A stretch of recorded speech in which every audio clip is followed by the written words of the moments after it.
तर इकडे जे माझ्या मागे जे बेड आहे तिकडे डोनर आहे. तर डोनर म्हणजे लिव्हिंग डोनर म्हणतो आपण, जो नातेवाईक असतो, फर्स्ट डिग्री रिलेटिव्ह असतो, वडील, आई, भाऊ, बहीण, मुलगा, मुलगी, ते त्यांचं 70% लिव्हर दान करू शकतात विदाउट एनी प्रॉब्लेम्स. तर हा जो आहे आपला पोस्ट ऑपरेटिव्ह डे 2 आहे. आपण पेशंटला इंट्रा ऑपरेटिव्ह भूल दिल्यानंतर लगेच जागे करतो, त्याच्यानंतर ICUला शिफ्ट करतो. 70% जरी लिव्हर काढलं तरी नेक्स्ट मोमेंटपासून ते लिव्हर वाढायला सुरुवात होतं. त्या हिशोबाने आपण ब्लड टेस्ट करतो. पेशंटला दुसऱ्या दिवशीपासून पाणी सुरू करतो. जर एकदा मोशन पास झाली, संडास साफ व्हायला लागली की आपण नॉर्मल डाएट सुरू करतो. सोनोग्राफी करून आपण लिव्हरची वाढ बघत राहतो. ब्लड इन्व्हेस्टिगेशन करून लिव्हरचे सगळे पॅरामीटर्स बघत राहतो.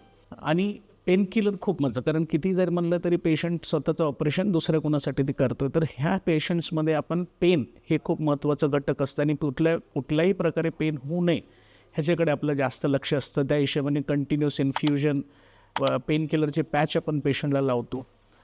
थोडंसं मळमळ आणि उलटी होण्यासारखं असतं, पण त्याच्यासाठी आपण औषधं सुरू करतो आणि ओव्हरऑल पेशंटची रिकव्हरी 5 दिवसात होते. डे 6 किंवा डे 7ला मॅक्झिमम आपण डोनरला घरी पाठवून देतो आणि फॉलोअप घेत राहतो.